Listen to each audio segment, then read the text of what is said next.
Greetings and welcome to the Voices Listed podcast show with Dr. Pimak, a show where I talk to ordinary people that are doing extraordinary things. Today, I don't think I'll call my guest ordinary. I'm speaking today with Alan Fahden, and Alan is a former stand-up comic who has worked with countless Fortune 500 companies as well as celebrity business owners such as Paul McCartney as well as Bill Murray. Alan has been featured in People Magazine and ABC News, BBC TV, and countless television and radio broadcasts based on the work that he does. Fahden divides his time between writing, corporate consulting, innovation seminars, and keynote speeches, as well as serving on various boards in the USA. Alan continues to work on innovation and team dynamics. Join me today as I speak with Alan Fahden.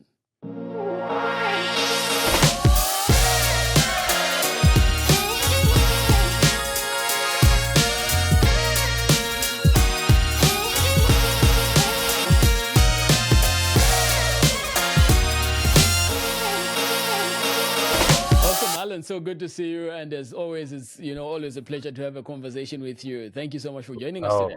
Likewise, Patrick. It's great to see you, and I'm really excited about this. Oh, fantastic. One of the things that I found interesting about you is that you've got, different levels of experience and you've worked across different settings and organizations. I mean, when I was doing my research, I stopped counting at 15 organizations, like big name Fortune 500 companies that you've worked with. So, to start us off, you went from being a stand-up comic to working with these Fortune 500 companies.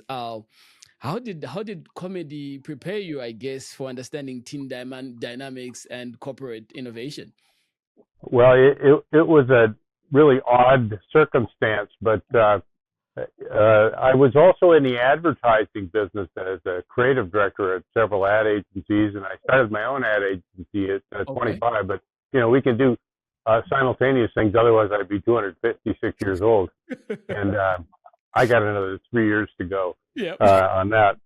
So, one of the things I discovered, because I got really interested in high impact, award winning ads.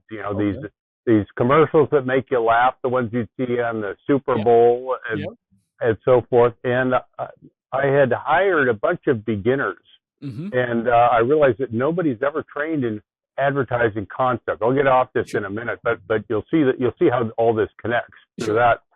And so one of the things I did was I went through all the awards books, because that was sort of the standard of excellence, and I found that they all had one thing in common, and I'd never realized it before, but every award-winning ad, commercial, whatever, had some kind of an opposite.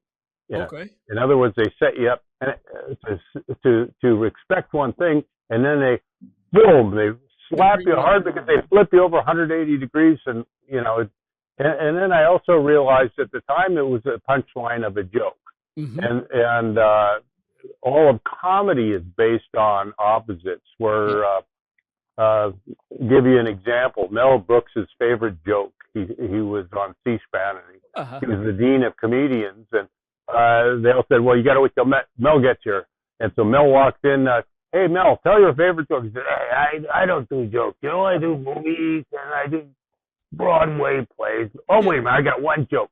Guy walks into a library, see, and he says, "I'd like 2 cheeseburgers and an order of fries." And the librarian looks at him, pauses for a moment, and says, "Sir, this is a library." He says, "I'll have 2 cheeseburgers and an order of fries." He whispers that. Yeah, so that's it's a clean joke, but it totally surprises you.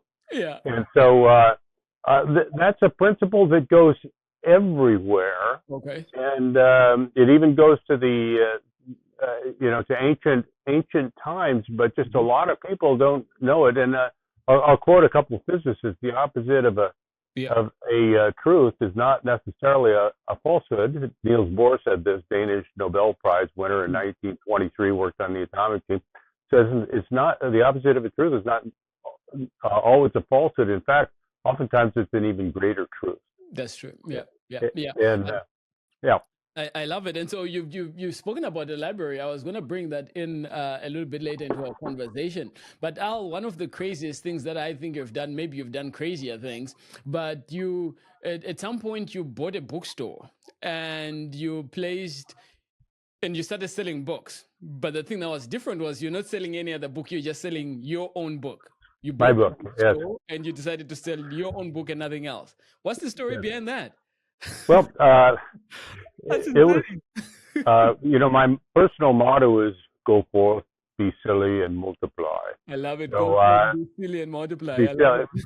it. So I knew that if I did everything the same way that everybody else has done it, it's not going to get any attention. It's just going to fail because people won't even notice it. So I said, I used my own process, and I said, okay, what's obvious? First of all, how are books sold? Yeah. And they were sold in bookstores at the time. Yeah. This is when Amazon was just beginning, and I said, okay, then books are sold in bookstores. Well, what's the what's the status quo on that? And so bookstores were getting bigger and bigger. The individual stores, Barnes and Noble and Borders and all that, they had 10,000 titles. So I said, what's the opposite of 10,000 titles? And it was zero, but I really couldn't do anything with that. Yeah. Yeah. So I kicked it back and I went to one. And so I opened a one bookstore, and I thought, well, this will be funny. And here's one of the things I learned from that. If you want your idea to really stand out, you have to change only one thing and then put that new thing, the opposite thing, back into the context of the original. That sounds pretty academic, but I'll give you an example to make it easy. So what I did was I was thinking about Barnes and Noble and Borders. What's the opposite? Okay, one bookstore. So now I'm going to do everything I can to put the one book back into the context of the original. So what do bookstores? They have names like Barnes and Noble, and so I had a name too. But that name played at the opposite, and it was called Redundant. And the book that repeats itself redundantly, repetitively, and over again tautologically. And so that was the name and the theme line. And then big bookstores, they had a lot of departments, so I put my book in every different department: sports, anthropology, fictional literature, psychology, self-help. Incidentally, we tracked everything, and over half the books were sold from the psychology self-help section. So that's crazy. It was this book, Innovation on Demand, and it's a very silly book, but it's full of how I did how to use opposites to come up with big ideas. And you even said in the store you had a sign that said shoplifting is encouraged. Yeah. Shoplifters, welcome. Come on in.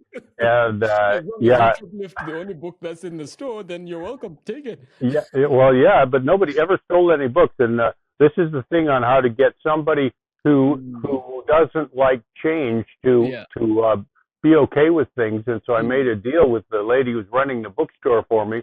Yeah. And she said, "Don't put that sign up. They're going to come in and steal us blind." And so I said, okay, here's how you deal with that person. They don't like change. They want to just keep things comfortable. Yeah. And so I said, I'll tell you what, I will be responsible. So if any books are stolen, I'll replace them and pay for them. And then if they are, I'll take the sign down immediately. Wow. And so let's do it for a week and see if any books are stolen. Yeah. And then if there aren't any, how about I get to have the sign up for another week? So we went for weeks. Nobody stole a book. Nobody stole a book. But then the bookstore got written up in People magazine with 35 million readers, and she says, "Okay, you're going to get it now. They're going to come in here and steal us blind." I said, "Remember our agreement? We're just going to, you'll allow it for another week if nobody steals any books." Yeah. So we counted for in first week, no book stolen. So I got to have it up another week. Second week, no book stolen. Got to have it up another week. Third week, no book stolen. Got to have it up another week, except for one problem, and that is somebody stole the sign.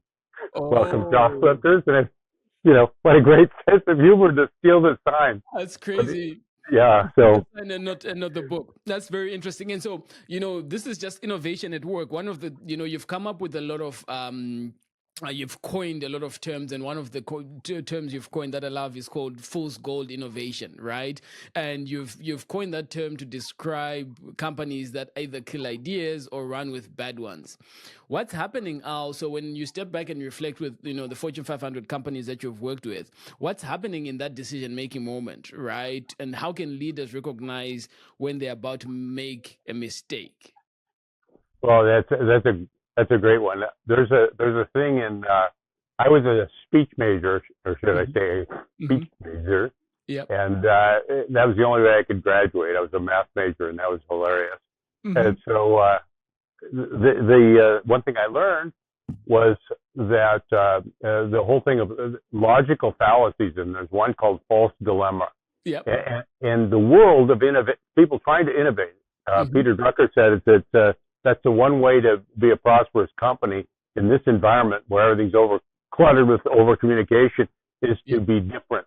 Yeah. And to be different, you've got to be able to innovate, which means not only have new ideas but get them done. Yep. Well, the whole dumb thing about it was Peter Drucker said that's the way you grow a company, is to have big ideas and then get them into action. That's called innovation, and no one knows how to do it. No. Yep. And I'm just laughing, and I'm thinking, oh my God. Yeah. And he's right. So what I did was I developed a process because I personally love coming up with ideas and getting them done. But everything's built against it. Somebody will say, "Oh, I'm sorry. We tried that. That's not going to work." Or somebody else will say, "Oh my God, you're going to ruin everything. Don't bring that stupid idea in here. We're going to have to rewrite the software." Yeah. So, or somebody else says, "Well, nice idea, Al, but I've got a much better one, and let's go with mine." So everybody's fighting like this. Yeah. And I have a visual here that basically shows that 85%, if you have a big idea, the bigger it is, more likely it's going to get killed. It's too uncomfortable. And you will have an 85% chance of that idea dying right there in the meeting. Wow. And so what I want to do is, if I can find this thing, while I'm looking for it, or not looking for it.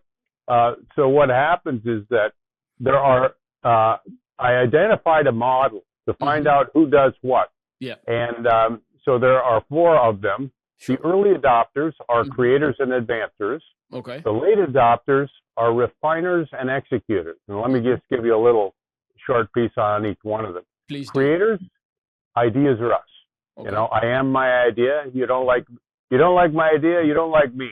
And so they come up with ideas. They usually overvalue them and try to sell them as hard as they can, but they get nowhere. Yep. So, and mostly the most obvious one, the 2 people that clash all the time are refiners. And the difference between them, they're both thinkers, but the creator is an early adopter, the refiner's a later adopter. Later adopter, yep. 95% of engineers, this is after thousands of tests, find that they're combination creators and refiners. Oh. Jeff Bezos, I spent a day with him in his top 12 reports.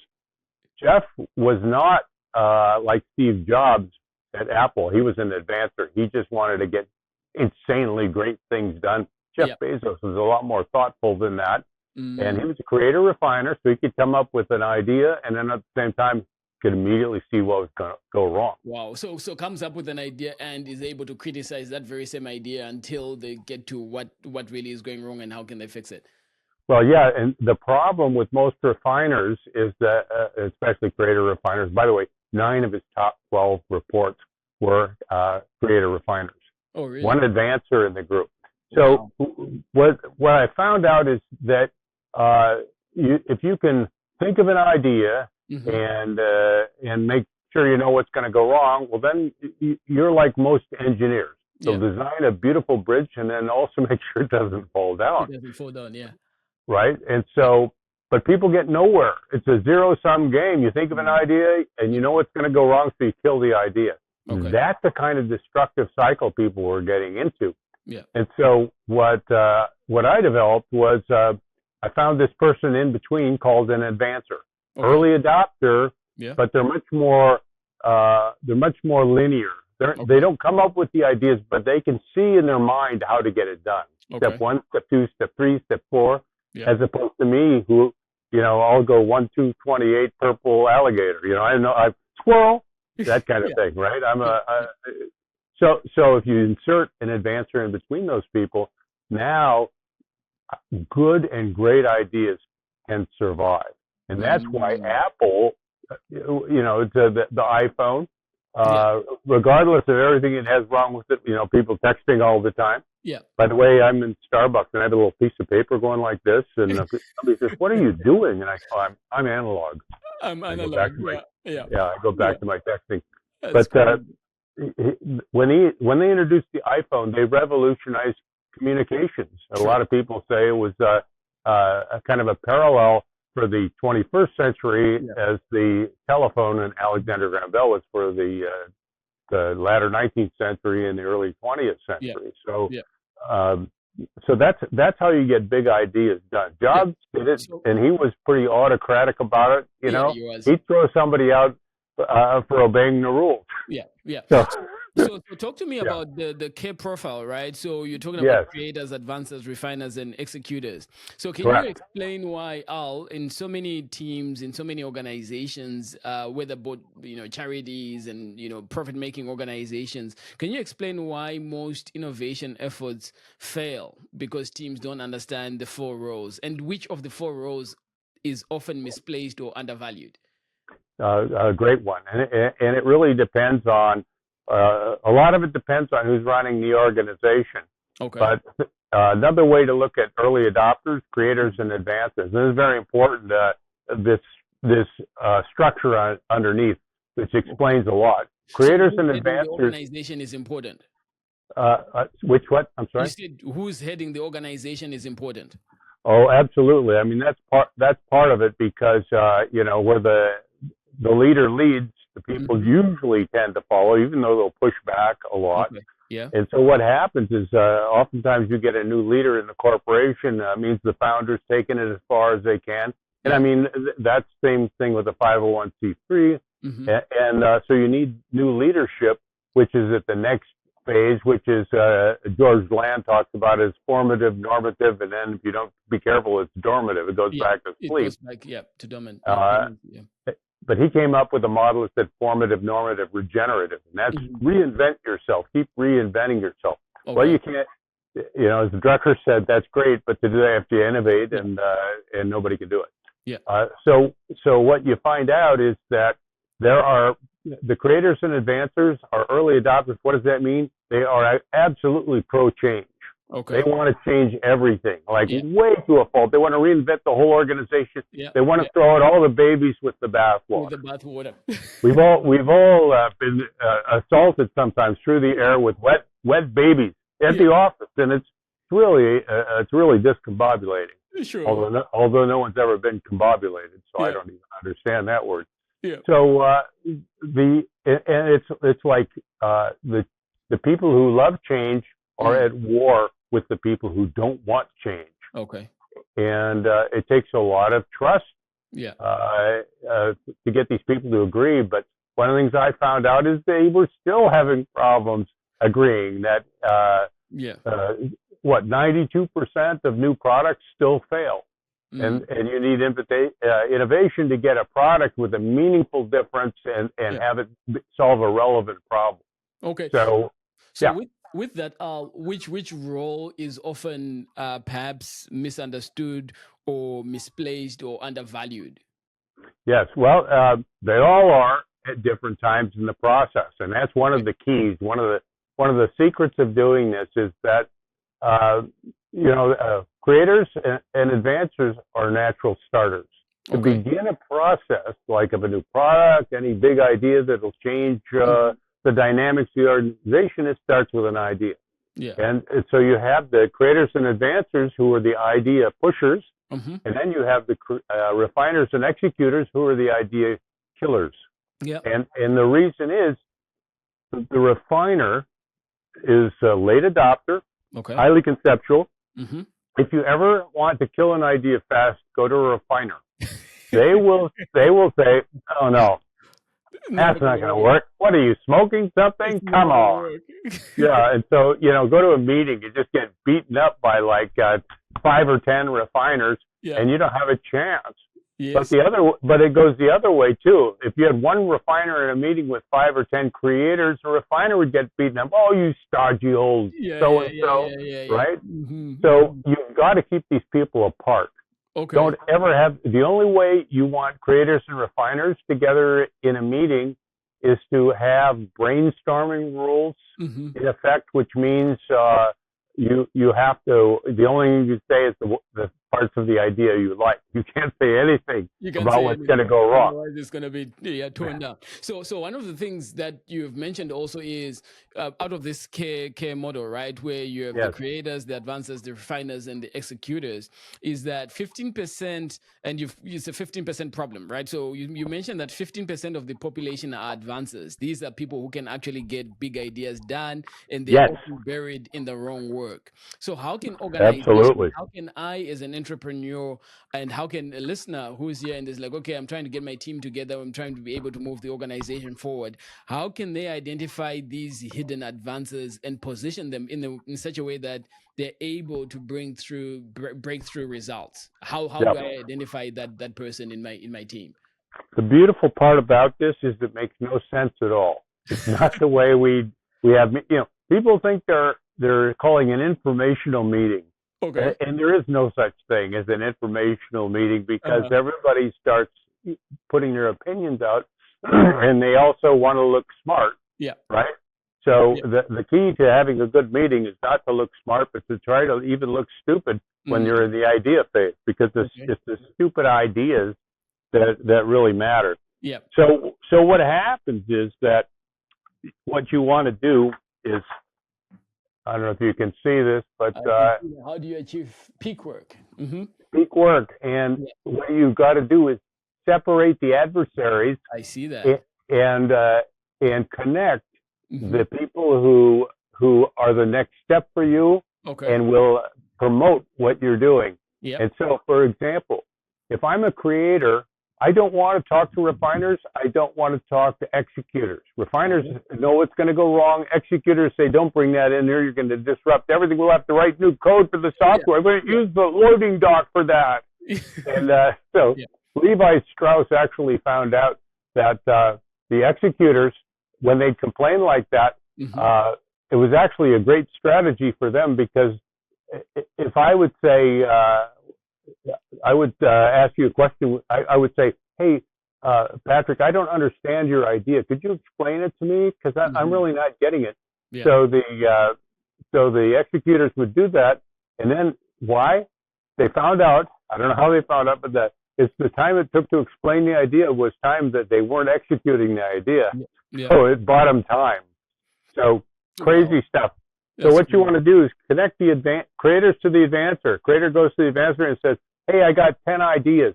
What do you think? Oh, I like number 6, says the advancer, but we've got to do number 7 first, because number 7 drives 6, and I can make a plan, and I got a budget over here, and I know exactly who we can go to get a prototype made. So it's, like the musical. We'll redo the barn, and we'll have a stage, a theater, and everybody will come. So creators and advancers are a perfect thing. If you're a creator, get yourself an advancer. I'm trying to collect the whole set.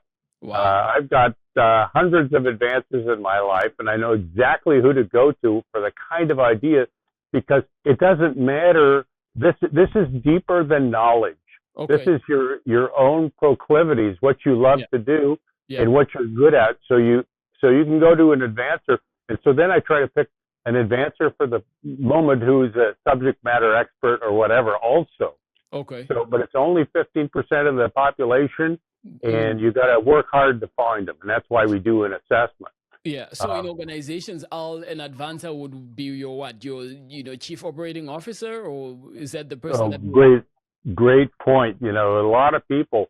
I would have forgotten to talk about this too. So I'm so glad you said that. Actually, the job descriptions in corporations are not usually not aligned with this because that's the reason this model is so different. It's not about personalities. It's not about, what's your role? It's a job description somebody gives you. Yeah. Most job descriptions are written by people who know what the organization needs, but they just don't understand which people should fill those roles that they need. That's interesting. Yeah. So this goes, what's your strength and talent, and what do you love to do, which is that joyful part of work. Then redo the job description so I'm doing more ideas. Okay. If anybody would ever hire me, because I'm such a screaming squirrel pure creator, that there's no job that exists would be right for me. It's just there's one guy I know, he's passed now, Gordon McKenzie. He worked for Hallmark, and they said, we love your work. You've been here 35 years. You can have any title you want in any office you want. And he became the creative paradox. Wow. And he had candles in his office, and he had them take out the ceiling. So he had 2 stories, and people would come, and everybody, chairs strung by wires dangling down. People would come in and present their idea, and he was a creator advancer, and he would say, it is good. And they leave like, the creative paradox liked my idea. We're going to make a fortune. Yeah. So, So really you're saying that it's not in the position title, it's actually in the, the talents, the gifts that an individual has. Right. We need to be senior to the job descriptions. They don't make any sense anyway. Okay. As far as getting things done. And that's why people get used, because their job is to, usually they have to take it to a refiner or an executor, the idea there, and they're going to kill the idea. Well, same thing with advancers. Advancers don't want to connect with executors because it's like the executor saying, you're moving too fast, The advancer saying, let's ram it through. So those people you got to keep apart too. So it goes creator to the advancer, back and forth. Then you take the idea, the best idea, which the advancer chooses, and immediately you go to the executors. And the executors are already vilified. They've been throwing cush balls at these people for 10 years as idea killers, or 20 years even. And so they go to the advancer and say, blow every hole you can in this idea. They say, what? You're going to let me do that? Oh, my God, it's great. And then you do it. You say, one catch. I'm not going to kill the idea. I'm going to bring it back to the creators, and they're going to come up with solutions to the problem. Come up with a solution. It's interesting, like every time I speak with you, I always question some of the things that I thought I knew from a sort of a business management or a leadership perspective.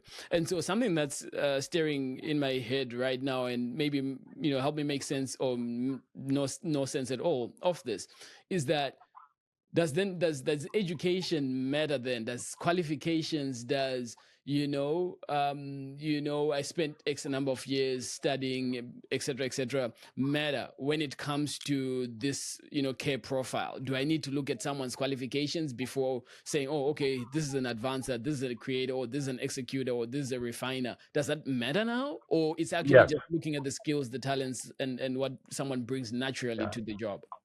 One of the things we did when we were revamping the assessment is we got it approved by ASI, which is sort of a gold standard in measuring testing devices or testing protocols. And they validated this for not only validity, measures what it says, but reliability, test retest is consistent, and it can now be used in hiring because it passed the EEO standard, saying that there's no, let's say, prejudice built into it or that sort of thing. It won't hurt anybody.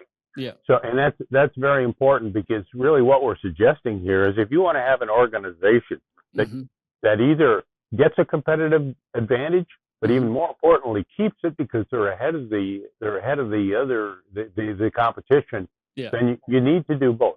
Now the education thing is really important too, but we put it in a different place, because there's in school we learned to do what? Be a subject matter expert.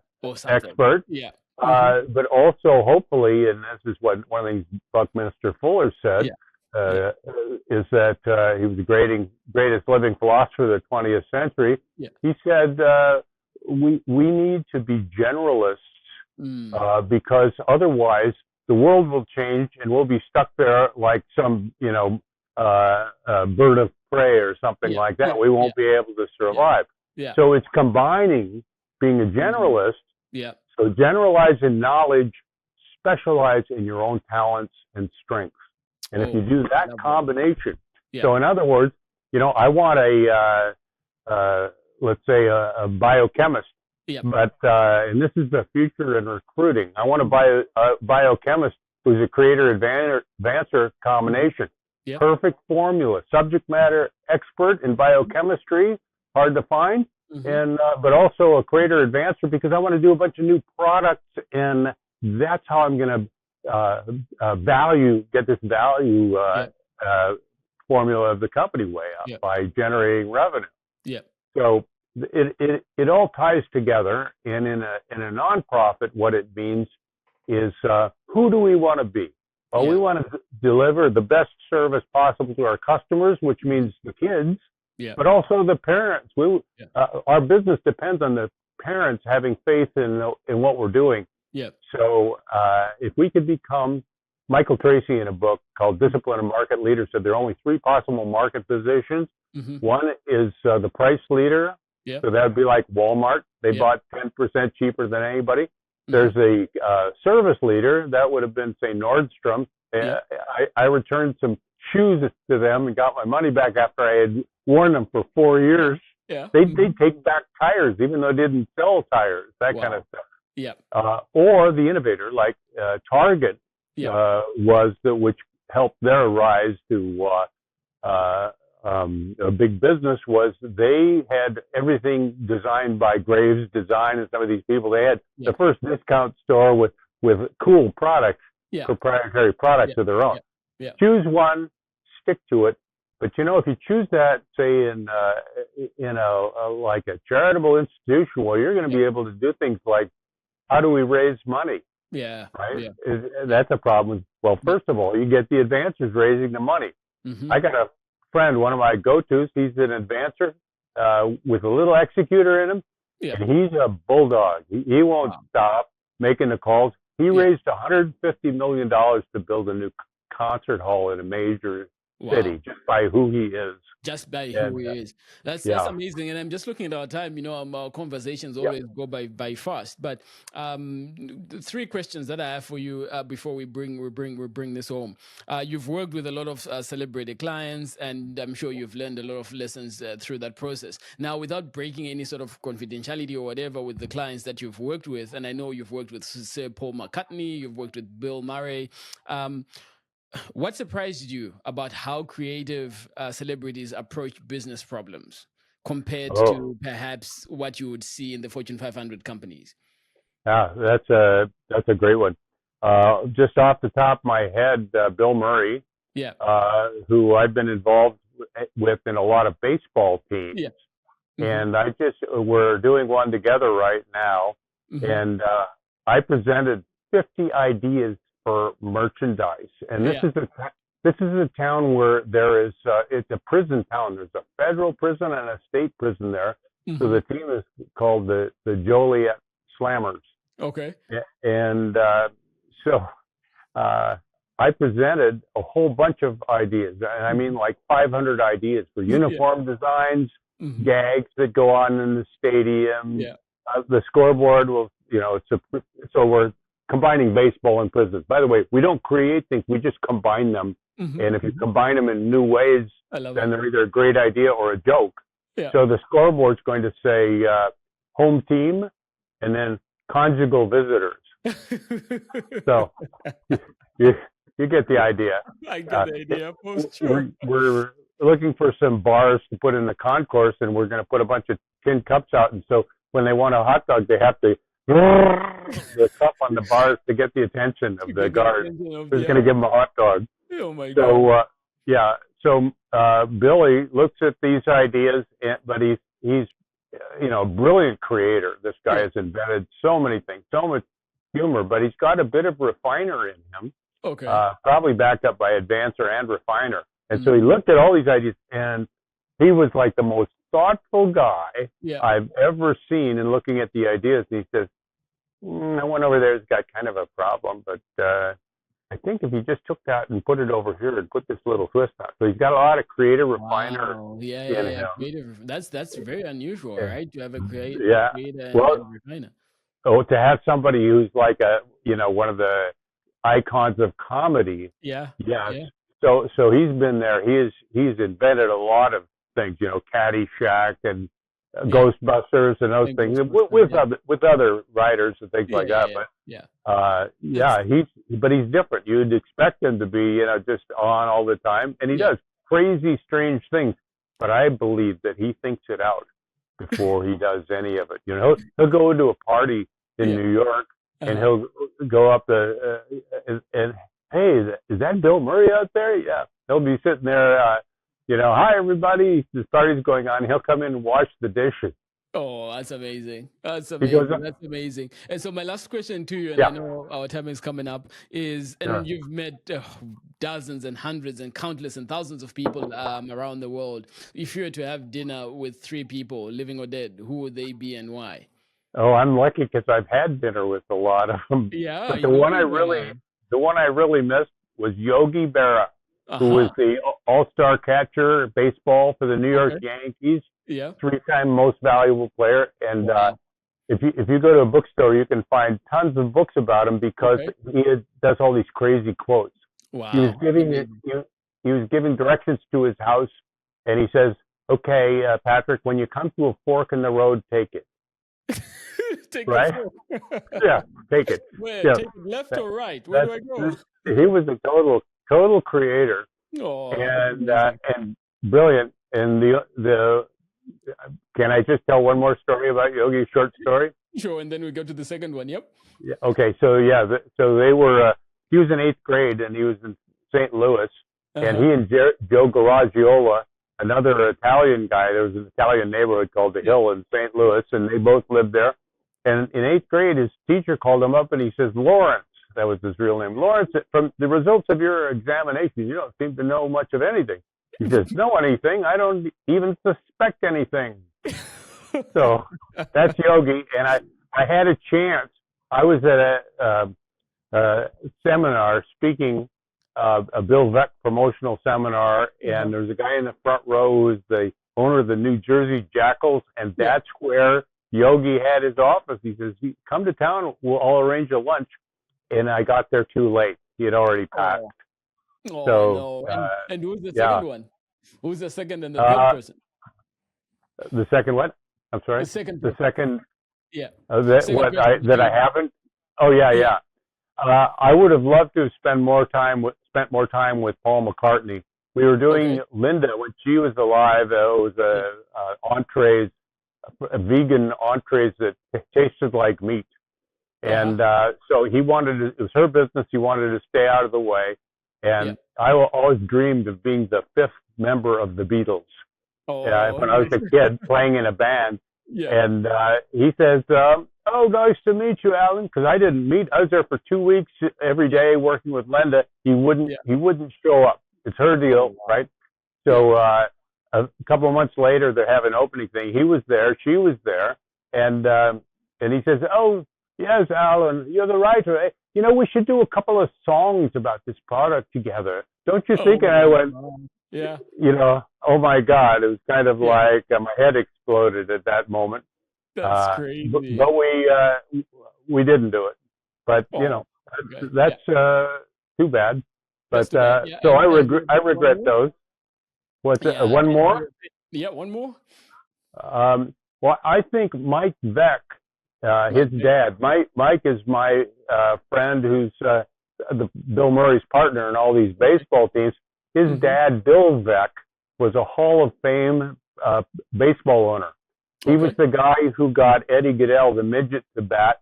He was 3 feet 7 inches tall, and he batted once, and he had no strike zones, so he walked in 4 straight pitches. And Bill Veck was amazing.